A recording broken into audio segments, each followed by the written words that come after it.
Cocoa House was a dream carved in concrete. Today, it's a legend.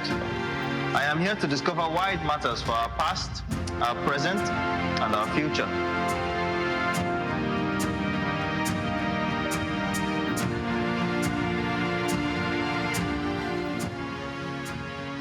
Under the sterling leadership of Chief Obafemi Awolowo, the Action Group Party created the National Investment and Property Company to manage development funding with Dr. Achola Maja as its chairman. By 1958, the government of the Western region had pulled together enough savings and taxes from its cocoa trade with which to build a skyscraper. On the 30th of July 1965, the second premier of the region, Chief Samuel Ladoke Akitola, led members of his government and other well-wishers to commission the tallest building in West Africa. Nigeria was the second largest exporter of cocoa in the world. And Southwest was known, very prominent for the growing of cocoa those days.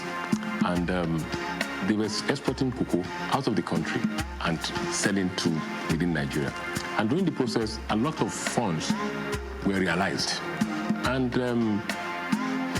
someone that is prudent, who has a vision, has said, look, this money that we realize, what are we going to use? And he envisioned having the skyscraper, which was, a tall order then, somebody thinking, and Chief Awolowo was probably in his 50s then. At this money we realized we must use it judiciously. How do we use it? And that was how we started the free education and all that, what have you. But now, they now got this land in Ibadan and used that fund to build the first 23-story building in Africa.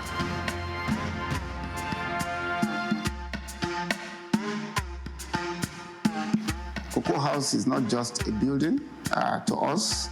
It represents heritage, it represents courage, and it represents modernization. Because remember, this was built as far back as 1965. And that is the very first skyscraper in West Africa. So for us, we remember the founding fathers and to see that this represents another step in evolution. It was the hard work of a few people, mostly running cocoa marketing board. That's all.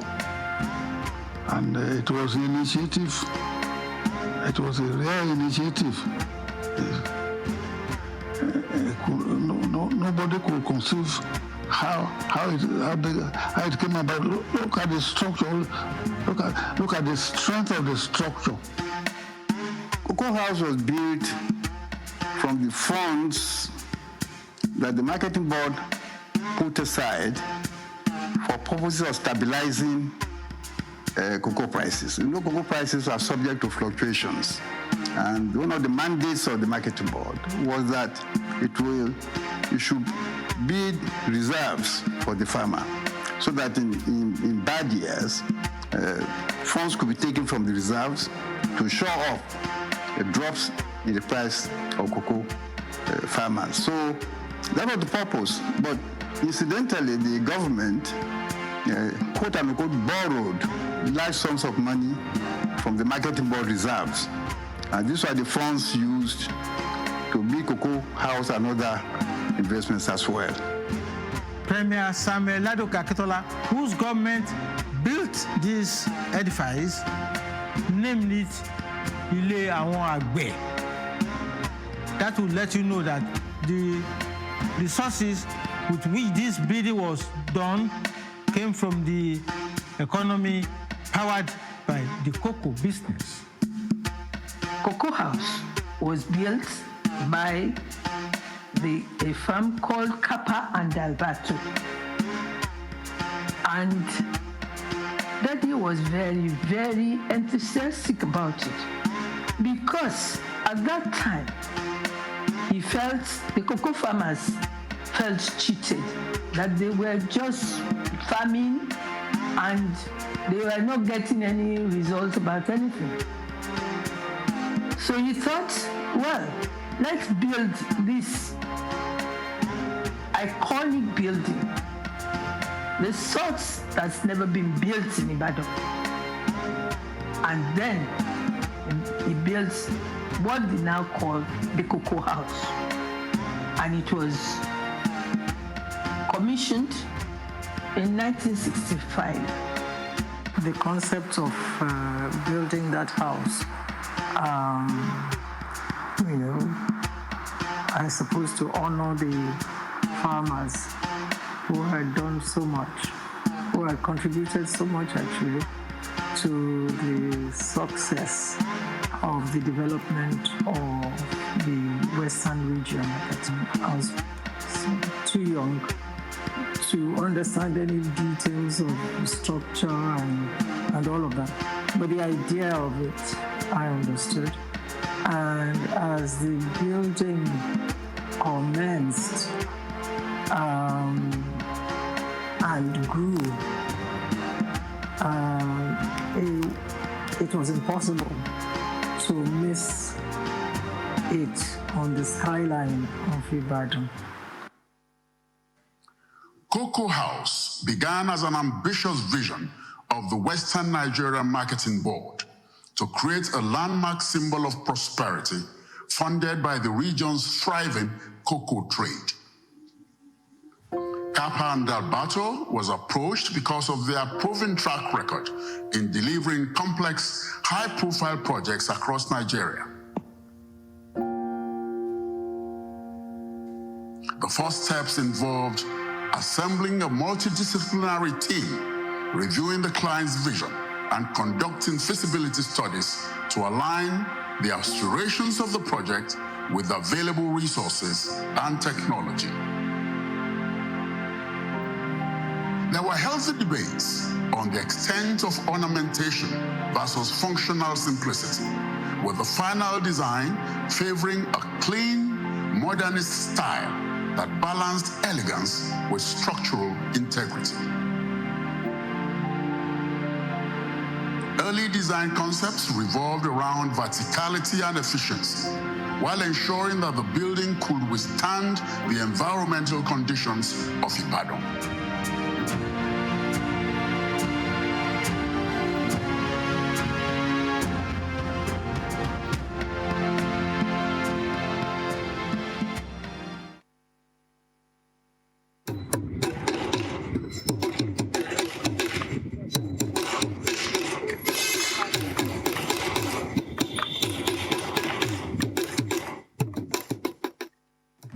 Imagine the arguments: too expensive, too ambitious, a waste. Or maybe every great thing begins with a chorus of doubt.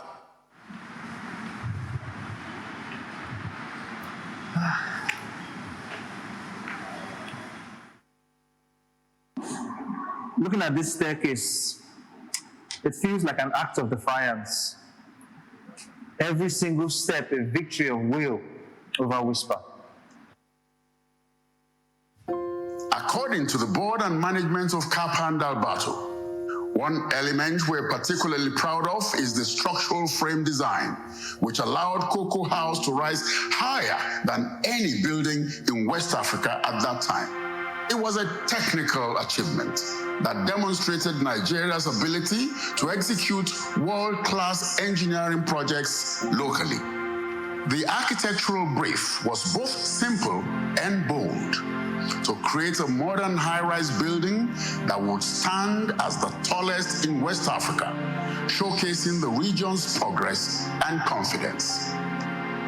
Local artisans also played a key role in bringing craftsmanship to the interior finishes, ensuring that the building not only met international standards, but also reflected Nigerian pride. It's a question of looking at it and saying, whoa, this is beautiful. Something good has happened in Western Nigeria, in Ibadan. And till today, there is nothing like that in anywhere in Nigeria. And at that time, the king of Juju music, Ike Dairo, MBE, had waxed a popular number. Onile gogoro adide, onile gogoro adide, ojo ye wuke adide. Adide amara ofe, adide ojo ye wuke adide amara. When the name was being placed on it, the letters were actually placed one at a time, and it took a long time, well, to a young mind, a long time, for it to be completed. So, there was a lot of speculation about what was this name going to be. I remember that kind of discussion and curiosity in the house, but of course, we were embroiled in all sorts of issues by that time.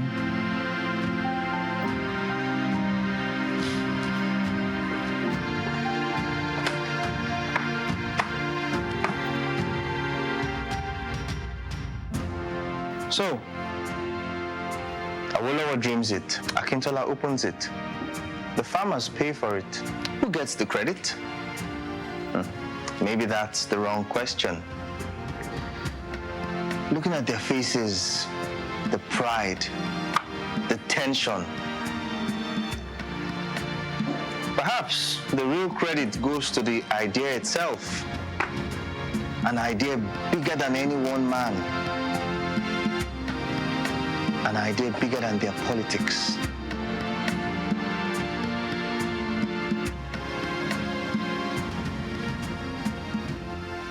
There was a crisis in Western Nigeria, but it was very fortunate that that crisis did not affect the completion of Cocoa House. I heard that the tenants were mixed group.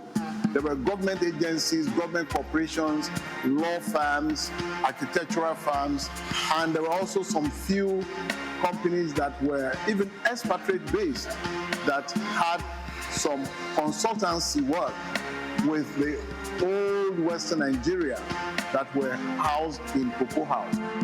I was a staff of the Sketch Publishing Company Limited, a neighbor of Cocoa House. So as a reporter, we will cover events here. Because Cocoa House was famous for the swimming pool, the bar, and all that.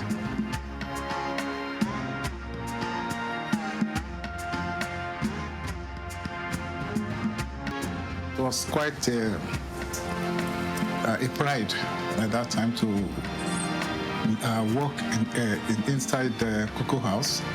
I joined the Western Nigeria Marketing Board, which was one of the tenants in those days. Maybe Western Nigeria Marketing Board was actually the builder of Cocoa House. So I started working here by August 1975. Eventually, I grew up in Ibadan. I lived in Ibadan, and I remember growing up, I used to look forward to that place called Cocoa House, because every December our parents would take us out to buy shoes and buy Christmas gift for us, and we will go around that place in Dubai. And also Kingsway. There's a place called Kingsway where you will go and look at Father Christmas. And something very popular amongst Yoruba family and people living in Ibadan then. There's this thing called Baby Kingsway.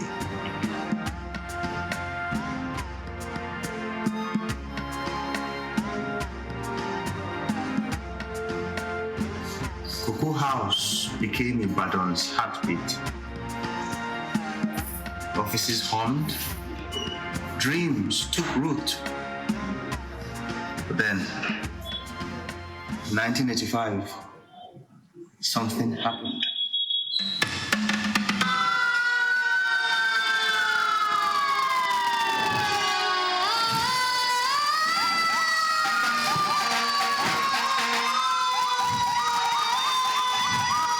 January 9, 1985, a fire, cutting the icon from top down.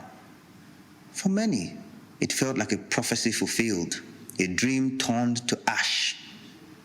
It could have been the end. But the fire that consumed the building also forged its legend in resilience. Engineers, architects, and a new generation of leaders refused to let it die. Cocoa House would rise again. Its scars not a mark of shame, but as a badge of survival. It is a sad note that I don't like to touch, that I, as the press secretary to the then military governor of Old Oyo State, the then Lieutenant Colonel Olada Okukwala, who today is a retired Major General and a lawyer, I broke the news of the fire that destroyed Cocoa House to him.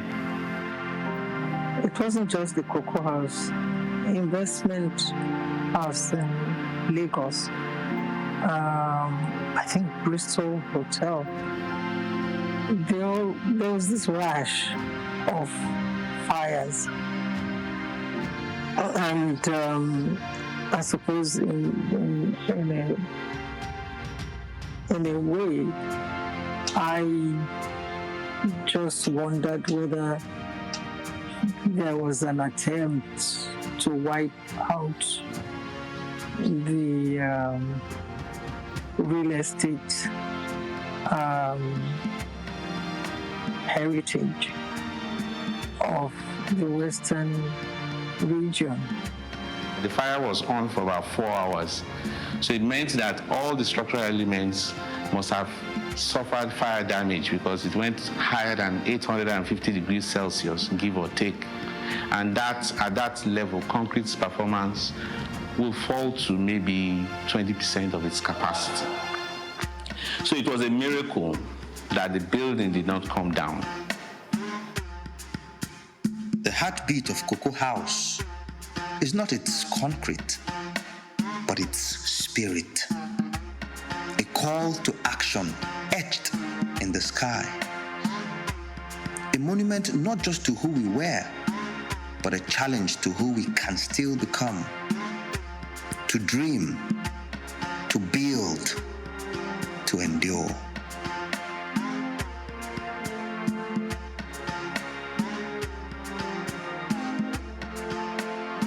What we've done here, for example, we've tried to put a world-class office within Cocoa House. Now, that's what we expect our offices to be. The focus is to be able to attract the right talent to come and work for you. Now, whereas we are doing that in our offices, we already, as we stand today, to make sure that our ground floor on Cocoa House and our surrounding areas needs to also be touched up that shows that it's a world-class environment. We haven't got the money to do the whole building, but the truth today is that the building is functional, which we are doing at enormous cost and subsidy to make sure the lifts are working. But we need to create an environment that people are willing to come, especially for young people. Cocoa House. If you go to Cocoa House today, it's not the same Cocoa House that was built 60 years ago. And don't forget that it got burned. Some of the floors, for 5 years, it was there. And now, what we've done is that we have remodeled everywhere, make them a modern. You see, something that happened 60 years ago cannot be the same.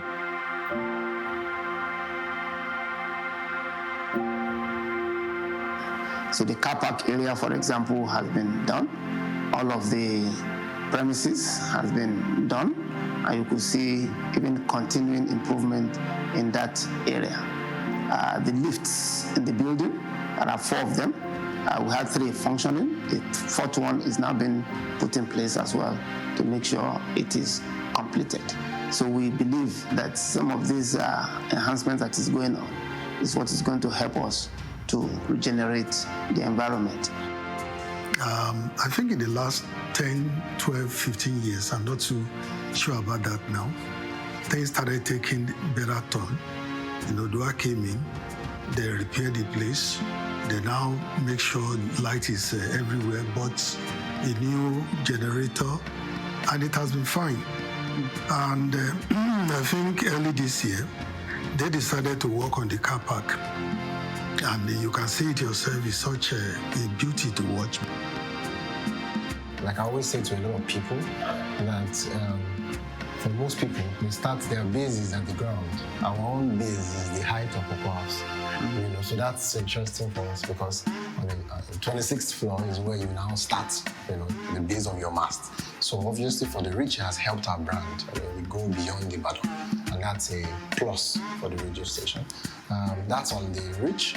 I think that generally the location itself is good for the brand and has helped business. The governors of the Southwest states, in their wisdom in 2012, when they were pronouncing the birth of Dawn Commission, chose Cocoa House. And why did they choose Cocoa House? For them, it was a symbol of integration, a symbol of the heights that Western Nigeria reached in those days. So when they were choosing the headquarters for the regional commission, for them it was a no-brainer when they didn't have to look anywhere else but Cocoa House. Point is that we want to keep that legacy and maintain redefined areas that we need to redefine. If you now go to Cocoa House, the ambience is attractive, it's welcoming. And so that when you say you're a world-class conglomerate, you want somebody to come from America and see Cocoa House and say, oh, wow, from London, from anywhere in the world. And I can tell you, the few people that we've hosted in Cocoa House, they couldn't believe that was. So we are trying to bring back that memory, the legacy, and let people know that Cocoa House has come to stay and it's going to be maintained.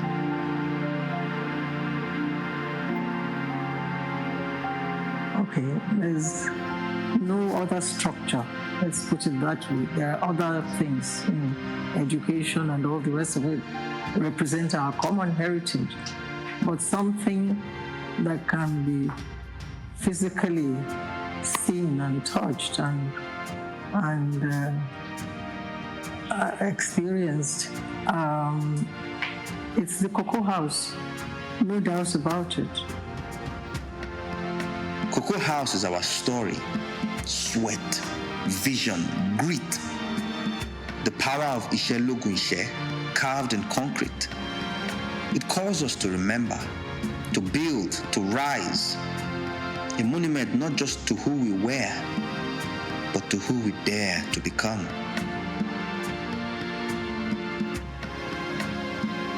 This building is telling the story of the ambitious Western region using the money from cocoa to build a building that will be a testament of the economic prosperity of Nigeria as of that time. It represents our history in governance and our trajectory from when it was thought that we could do nothing by ourselves. We actually did wonders.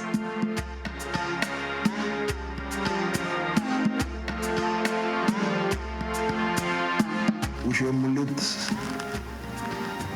our leaders that till date, after 60 years, we're still talking about them in terms of having foresight, realizing their foresight, actualizing their foresight, implementing their foresight for the betterment of a generation yet unborn.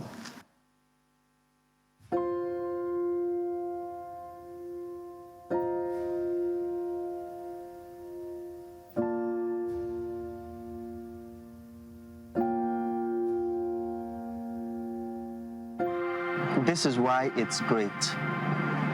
Not because it was the first, but because it proves to us what we are capable of when we unite under a single audacious dream. It's our past, yes, but it's also our present. And most importantly, it's a challenge, a promise of what is possible.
what we are doing, we are celebrating legacy, excellence.